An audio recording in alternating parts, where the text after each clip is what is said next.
Believe in yourself, 'cause it starts with you, and then everyone else will believe you too. And if it looks like you're the only believer around, just keep on believing, don't put yourself down, just believe. Our guest this week grew up in Benton Harbor, Michigan, earned a Bachelor of Science degree in Criminal Justice Law Enforcement Administration from Wayne State University. In 1994, he joined the Detroit Police Department as a patrol officer and has served as inspector captain, commander, deputy chief, assistant chief, and eventually first assistant to the Detroit Police Department. From 2021 to 2024, he was deputy mayor of Detroit. And since February, he's been the chief of police for the Detroit Police Department. His name? Chief Todd Bettison. And I'm Jack Krasula, and this is Anything is Possible on 760 WJR.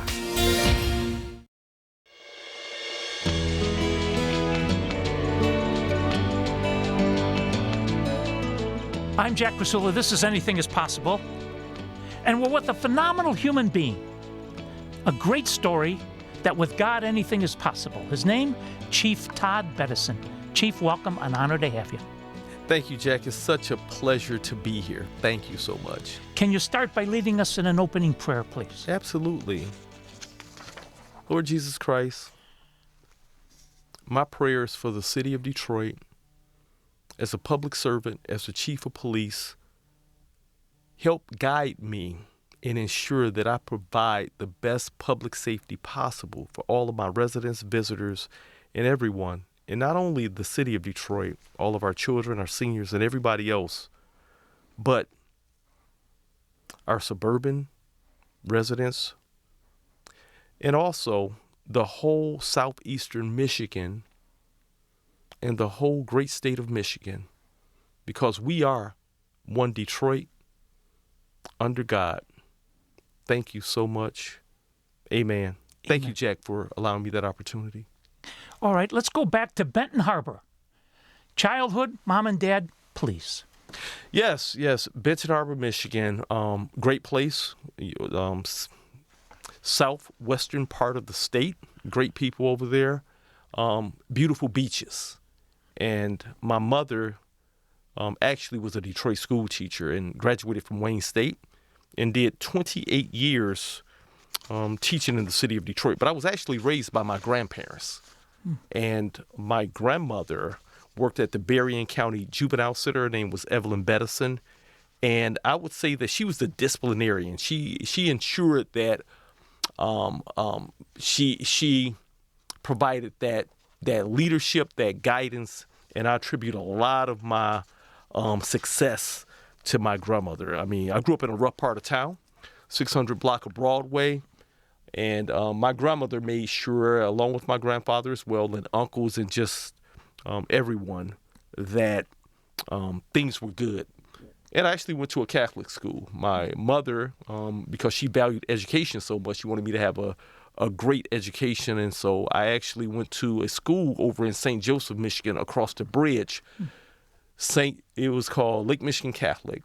And so, it was just a great time. How did you get from Benton Harbor to Detroit as a teenager? So my mother was in Detroit, living right downtown on Washington Boulevard at the Trolley Plaza, and she graduated and had got her master's degree from Wayne State. And so when it was time for me to go to college, I told my mother I wanted to go to a HBCU, a historical black college or university. And so my mother said, I have one for you, and it's called Wayne State. And so I ended up at Wayne State, 17 years old, moved in with Mom, and it was just great. How was it, or when did you realize you wanted to be having a career in law enforcement? At first, I wanted to be a school teacher. And so, as a young person, you really don't know exactly what it is. And I remember being accepted into the College of Education at Wayne State, and my great uncle, Uncle Albert, who lived in Detroit on Holcomb Street, and like I said, he was my great uncle, so he was in his 80s, 85.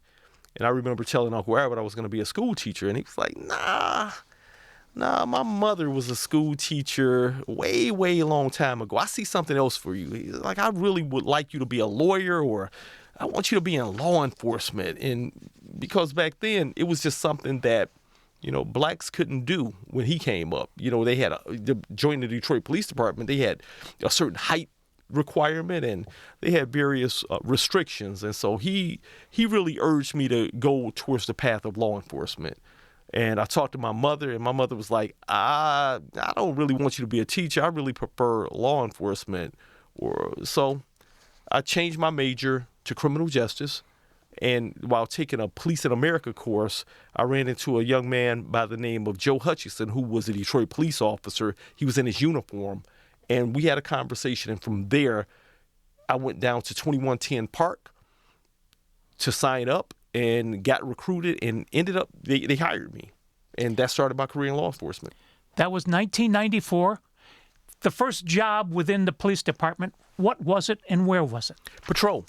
I started out just like anybody else. And so the chief of police, as I sit now, I started out as a rookie police officer on the east side of Detroit, working the streets in the 9th Precinct. And I was with a unit called Eastern Precinct Support. So we responded to the most violent of the calls, so a priority 1 call. So anything that was happening, they would move us from the 9th Precinct to the 11th Precinct, where it was really hot. And so very quickly, I got an opportunity to do everything that folks hear about. So whether it was high-speed pursuits, whether it was actually apprehending armed robbery suspects, chasing people down for CCW. And when I say chasing people down, I mean my scout car partner would pull up and investigate the guys, and they would take off running. And it was, I got a chance to deal with a lot of domestic violence calls, and those are the most dangerous for police officers. Within like 4 days of being out the academy, I was involved responding to a domestic violence run, and the subject just opened the door and started firing shots at me. And by the grace of God, not one bullet hit me, but I don't know how he missed. My partner ended up shooting the suspect. Thank God the suspect didn't die. And he was a young man. But what was interesting about that is the young lady who he was beating on, when my partner shot him, of course, she came out and said, y'all shot my man. And we was able to get medical aid. First EMS responded ASAP, got there and was able to save his life. And it just really highlights the things that you see as an officer in law enforcement. But like I tell all officers and for folks who have done the job, nothing is routine. It can go from hot to cold really, really quickly. But the best part about the job is being able to provide that public safety and remembering that even though you're seeing people at their worst moments, you're making a tremendous difference. And that's what it's really all about, Jack. We're talking to Chief Todd Bettison, and I'm Jack Krasula. And this is Anything is Possible on 760 WJR.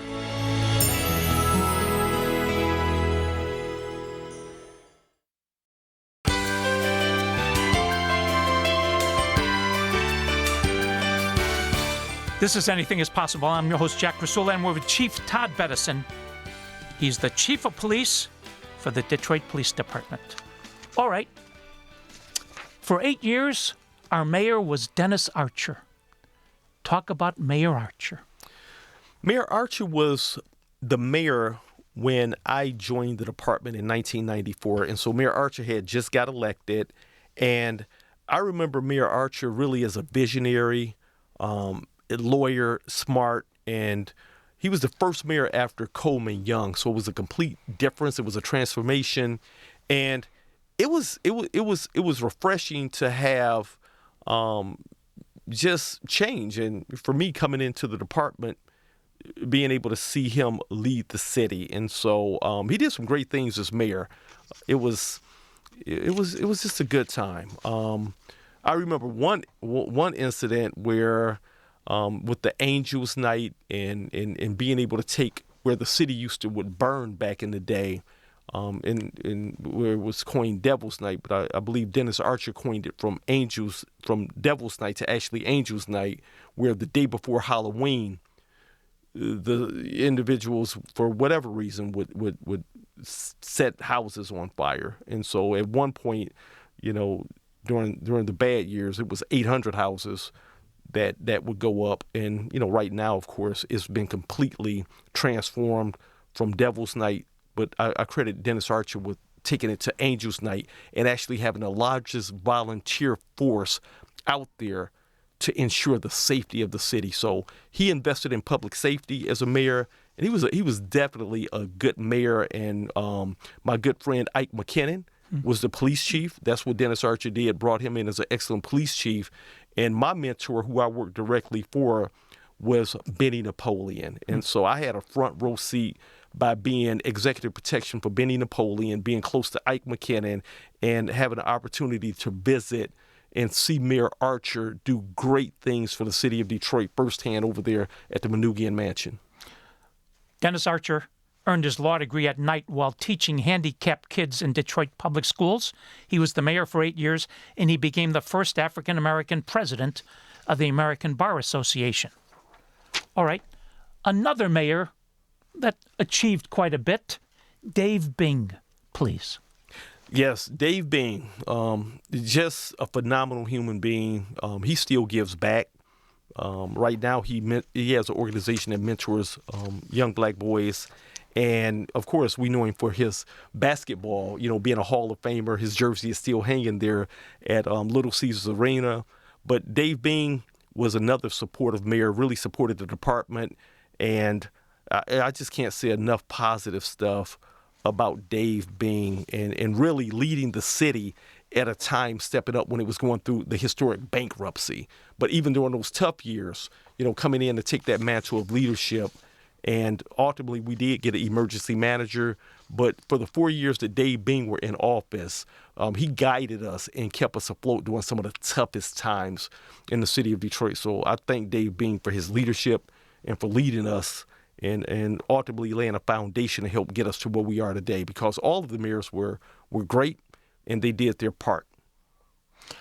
You and I met through a man, Darrell Woods. Chief, I've had over 1,000 guests, and I believe that Darrell Woods was one of the 10 best I've ever met in my life. Met him through Mitch Albom. You met Darrell Woods in prison in the late 90s. Tell us about Darrell Woods. Darrell Woods, when I met Darrell Woods, I was a lieutenant on the Detroit Police Department and always have worked very closely with the community and trying to figure out how to bridge the gap between law enforcement and community. And it led me to Ryan Correctional Facility. It was a individual in there who was leading a program where juvenile judges were actually sentencing juvenile delinquents to this program that was led by Darrell Woods inside of Ryan Correctional Facility. But what was so unique about it, these juveniles actually came from the state of Ohio. I couldn't believe it. And so they were there in Darrell Woods' program that he was leading up, and he had completely inspired the young men. It wasn't a scare straight program. It was an inspirational program where it made a cultural shift in how they thought. And just the people that were in the room and the young folks who had consistently talked about how he had saved their lives. And when I actually saw what he was doing there, I'm a faithful, God-fearing individual. And I said a prayer right there. I said, we need Darrell Woods on the outside. He's doing transformational work on the inside, but imagine how many lives, Jack, he would be able to actually touch if he was out. I didn't think too much about it after I left, but, I did time to time continuously think about Darrell and what I had witnessed and saw on the inside. And a couple years later, Darrell Woods was a free man. In 2020? Yes. And I can tell you that Darrell Woods has consistently continued the good work on the outside. And he is an individual that I have on speed dial. And I call Darrell all the time. And he has helped this city in so many different ways and helped the Detroit Police Department and personally helped me where it could be a sticky situation where I need a mediator between community and police, and where he's able, through his influence with young people and all people, he's a connector. He brings folks and people together. And ultimately, that results in peace. In 2020, he and Mitch Albom started something called Better Together. I think you were involved with the two of them meeting. Talk about what Better Together does for this community. Better Together, it bridges the gap between young people who typically don't really like the police, don't trust the police, have had a negative encounter with law enforcement, and may have had one of their family members taken to jail by a police officer. And so Better Together is this program that Mitch and Daryl started where it'll host a community event, and you bring in law enforcement officers, Detroit police officers, and they're in plain clothes. And so they're with the general population, young juveniles, and they're having a meal, they're cooking, they're doing an activity. But the young folks don't know the officers are police officers, and so they form a connection. They're talking about sports, they're talking about different types of activities, they're talking about different hobbies, they're cooking, they're doing this activity together. Then at a certain point, Daryl comes in and Mitch will come in and reveal who's who. And the young people at that point, they have already started to like the officers, and it's an exchange of information. So police officers get a chance to learn and see the young folks, young people in a different light, and that connection is there. And so from there, you have a conversation. And so whatever an individual may have thought, and there's been times where one young man said, well, you know, a police officer killed my brother, and I didn't like the police. And the officer said, I remember that incident. And they're able to talk through it and see different sides and different perspectives. And everybody learns from each other. And this right here has a transformative effect when it comes to community, because I will tell you that with credible messengers, and when those young individuals are able to go back and talk to their family and friends and share how it changed their view through Better Together, then it changes the family view. It changes their whole social circle view. And the officers go back and they're able to go back to the precincts and to the stations, and they talk about it. And so Daryl and Mitch have been doing Better Together for years now, and it has really helped bridge the gap when it comes to taking the Detroit Police Department to the top of the list when it comes to positive relationships between our general public and law enforcement. We're talking to Chief Todd Bettison. And I'm Jack Krasula, and this is Anything is Possible on 760 WJR.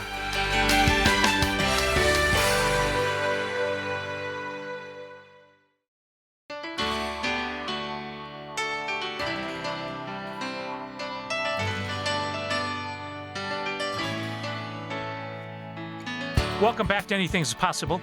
I'm your host, Jack Krasula. We're with Chief Todd Bettison. From 21 to 24, he was Deputy Mayor of Detroit. Yes. He carried Mike Duggan. We'll talk about that in a bit. Okay, let's go back to May 25th, 2020, almost 5 years ago. The George Floyd murder. The incident. Detroit didn't go up in flames. It was spared. Chief, why not? Well, really, Reverend Wendell Anthony of the NAACP in Fellowship Chapel, he has a saying. He always say, make friends before you need them, Jack. Establish positive interactions and trust with the community before you need it. Oftentimes, I would see chiefs of police across the country, and they'll stand with their mayor, and after that bad incident with civil unrest has happened, you know what they always say, Jack? They'll say, we need to have better relationships with our community. I will tell you that the Detroit Police Department, regardless of what mayor, regardless of what chief, that's been one of the things that we've done and built those solid relationships. And so during the protests, It was people like Darrell Woods. It was people like Detroit 300, other organizations, other credible messengers, where I was able to call upon them during the George Floyd protests, rebellion across the country, and they had influence with other Detroiters as well. And a key component was that Detroiters said, not in our city. So when we had Antifa, when we had the Boogaloo Boys, when we had other, I would say, anarchists from around the country who came, and I'll say this, with peaceful protests, we definitely support that. And we had protests in the city of Detroit, but it remained peaceful because Detroiters and the other folks in southeastern Michigan had agreed that, nah, we don't have that type of issue. We're not going to attack our police department. And it was the community alone. Our officers did amazing work as well. They were out there on the front lines, and we actually walked with the protesters. And for those who wanted to engage in civil unrest, it was Detroiters that stood up and said, you're not going to burn our city. And so that's really the secret sauce and what happened, because the expectation was a lot of folks just said, we know, they remember 1967. They remember those rebellions, those riots, and how the city of Detroit went up in flames. We didn't have in the city of Detroit not one business window broken. We just didn't have that type of destruction in our city. It was very, very few incidents. It was one incident, if you remember, where it was a protester about to break the Nike window downtown in the city of Detroit. And it was a lady in her apartment window, and she was saying, no, don't you do it. Don't do it in our city. Don't do it. And so it was so many different incidents where Detroit made their mind up that no. And as a result, Detroit didn't go up. It didn't burn. And I'll tell you this, Jack, to show my commitment, I was out there on the front lines each and every day. And one of the things that I did with the protesters is, I believe I was a deputy chief at the time. I took a knee with the protesters. It made national news. But just to be able to show that we believe in freedom of speech in the city of Detroit, we believe in peaceful protests, and we stood with them. We understood that what happened to George Floyd was definitely murder, and we don't support that either. So I actually took a knee in solidarity with the protesters. All right, from 2021 to 2024, you were the deputy mayor of Detroit, and you reported to a man named Mayor Mike Duggan. Tell us about Mike Duggan. Oh, my God. Where do I even start? Mayor Duggan is just brilliant, a phenomenal mind, politically savvy, just astute. But more importantly, he really does care. He cares about the citizens of Detroit. He cares about people. And I had the opportunity to be deputy mayor, sitting by his side and have a front row seat to see how his mind works and how pragmatic he is. And that's what it takes to be able to move the needle as far as progress.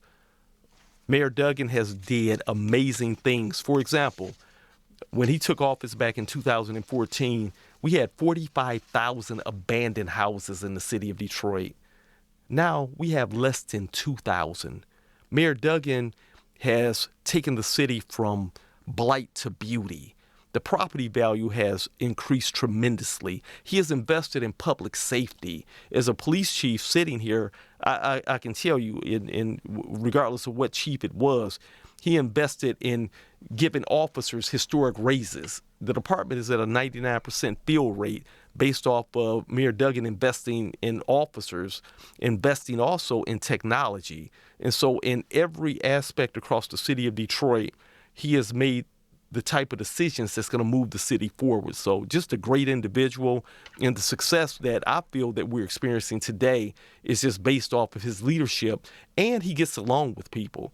He doesn't believe in pointing fingers, and so we have an amazing city council as well, and he works very good with city council, and that's his theme. He was like, we're not going to fight with each other. We're going to turn towards each other so that we can really move the city forward. And so I always mention city council because the mayor can come up with all the ideas, but then we still need the vote of 5 of city council members to appropriate the funding. So I always give shouts out to Council President Mary Sheffield, Council Pro Tem Tate, and the other council members too for appropriating the money for my police officer raises and approving my budget. All right, what's the single biggest thing, Chief, you've learned from Mike Duggan? Paying attention to details. Just each and every day, just, really on the ground. That's what it's really about. Just getting there, noodling through all of the details. It's always a saying, the devil is in the details. And so if you really want to make sure stuff is done right, the details and hiring the smartest people to be on your team, competent people, because I often say it's not how you do something, it's identifying the right who. When you identify the right who, the rest of it will take care of itself. And so that's what I live by. And I tell my team all the time, it's not how, but really who. And so I have an amazing leadership team, and we're always in search of new talent. And when I became deputy mayor, that's one of the things the mayor said that he tasked me with. Always be on the search for new talent, because Detroiters, they deserve the very best when it comes to people that's leading. You can never have enough good starting pitchers. Huh? That's right. Yeah, that's right, Jack. All right, we're talking to Chief Todd Bettison. And while he was deputy mayor, he handpicked 6 violent areas in Detroit. When we come back, we're going to ask him about that. And I'm Jack Krasula, and this is Anything is Possible on 760 WJR.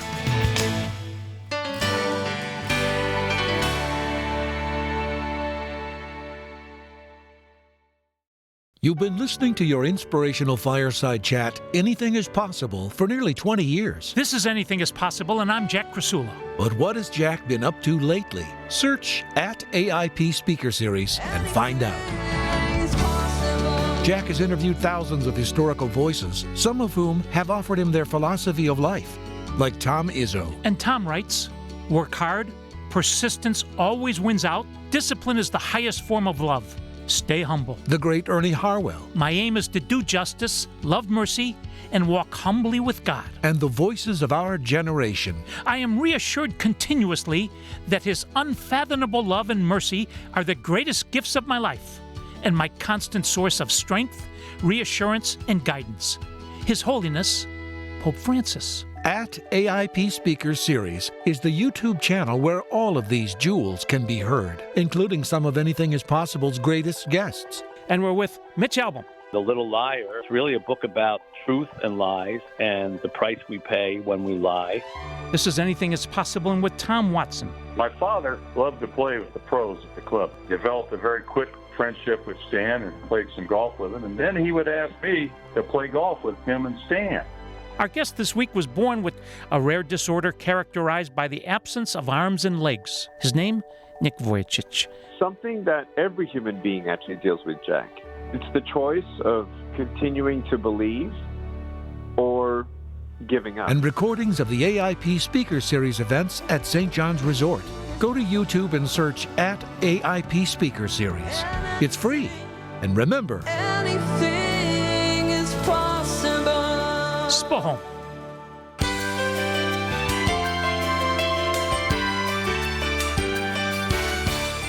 I'm Jack Krasula. This is Anything is Possible. We're talking to Chief Bettison. Chief, while you were deputy mayor, you handpicked 6 violent areas within Detroit. Yes, sir. Talk about that initiative. Yes, this is what I'm very, very proud of, community violence intervention. And so when I was deputy mayor, American Rescue Plan Act dollars actually had an earmark for community violence intervention. So it's a different type of program where you invest in community to help fight violence. And so, you have law enforcement, you have public safety, and Mayor Duggan asked me to create a program to be able to drive public safety, but in a different type of way. And so I sat back and I knew that we had to measure it. And so the first thing was picking the right area. And so I called up James White, and he was the chief of police at the time. And I said, I need a breakdown in two categories, homicides and non-fatal shootings of the most violent neighborhoods in the city of Detroit. But rather than look back a year, let's look back 5 years. I want to see the historic hotspots. And so when the report came back, it was a heat map. And what I saw really surprised me, because oftentimes when you're looking day to day or week to week, or you're doing a 30-day period of just from this year compared to last year, you'll start to think that the shootings and the homicides are everywhere. But the heat map showed that they really were in particularly concentration in 6 areas or 6 neighborhoods within the city. So I took the map to the mayor and I said, this is what I think I want to do. I would like to have our violence interruption program, community violence intervention, in these 6 areas. And we could pick between 3 to 5 square miles, and we would only measure these categories here. And if we do a comparison and compare it to the citywide trend, I think that we'll be onto something. And so the mayor said, I think you're onto something. And as a result, that's what we did. And so we drafted it up. We put out a notice of funding availability. We talked about it at the mayor introduced it at the state of the city. We put the contracts out. We had 25 different groups bid on the contracts. Out of the 25, we went through interviews, and we ended up narrowing it down to 6 groups. And so Detroit Friends and Family, Detroit 300, New Air Detroit, and some of the others. And as a result, I can tell you the results have been amazing. These groups have beat the citywide trend, and it really shows that it's having an impact in the categories of homicides and non-fatal shootings in the city of Detroit. Okay. From 23 to 24, homicides were down 19%. Shootings were down 25%. Carjackings down 15%. That was like the Detroit Lions the last couple of years. So you come in, there's no way you're going to top that. How has the city done in the first quarter now that you're the police chief? Yes, coming in, having a winning team, and James White did a phenomenal job in the leadership team. And so I came in to stabilize, but I have a spirit of and a philosophy of continuous improvement. So Jack, I always say that even if we were perfect, nobody's perfect, I would still be trying to continuously improve upon perfect, because that's what we try to do. But I will tell you, just answering your question, the mayor in the state of the city reported, and he introduced it as my report card. And so homicides, down 38% compared to the 19%. Shootings down 53% compared to the 25%. And carjackings are now sitting at 56% compared to the 15% prior. And so as of the first quarter, I have a positive report card. Crime is trending down, and we're going to continue to utilize technology. And we have the largest real-time crime center in the country with the best technology. We're going to continue to hire. I'm sitting at a 99% staffing rate, meaning officers who left the department previously want to come back because of the raises that they have. And we just have a great environment. And they say, we want to come back home to the family. And, my community violence intervention, CVI, that's working as well. So things are good in the city of Detroit, and just the overall community involvement. It's a good time to be police chief. Talk about the job that our first responders do each day, our police officers. It's a ministry for these people. It's a calling. It is truly a calling. And, we're looking for the folks who actually have the calling. They get up each and every day, put on the uniform, and they go out to provide a safe environment. And so if you ever, and I know some of your listeners have the police scanners, and you watch the television shows and you watch Forensic Files. At the Detroit Police Department, our officers are all of that. They actually do the job each and every day. And they put their lives on the line. When you call 911, they show up fast. When you commit crimes, with our Project Green Light and all the other things that we have, you know, we're able to close these cases. My homicide rate right now, that's one of the things that I didn't talk about, but our closure rate is over 100%. So we're like at 104% closure rate for homicides in the city of Detroit. So you would say, well, how do you get more than 100%, Todd? Like, how do you do that, Chief? Because they're closing cases from prior years. And so that adds on to this year. So the closure rate this year is over 100%. They're closing cases like you wouldn't believe it. Our non-fatal shooting closure rate is over 100% as well. I just have a great team. I remember back in the day, folks would say, you know, in the city of Detroit, you could get away with murder. Not today, you can't. We're catching you. I got cameras. I got the best technology, and I'm not going to give the playbook up, you know, and we cooperate with so many other entities. So I got a lot of friends. I got the FBI, I got the ATF, I got the U.S. Attorney. I got so many tools in my toolbox. I'll call Sheriff Bouchard in Oakland County. I'll call Sheriff Wickersham in Macomb County, Sheriff Washington, Raphael Washington in Wayne County. We all work collaboratively together to ensure public safety, not only for citizens in Detroit, but for this whole region, because for me, it's just one Detroit. Everybody that I talk to about Chief Todd Bettison says the same thing. Jack, that man treats everybody he meets with genuine dignity. Chief, how do you do that and why? Jack, because I really do care.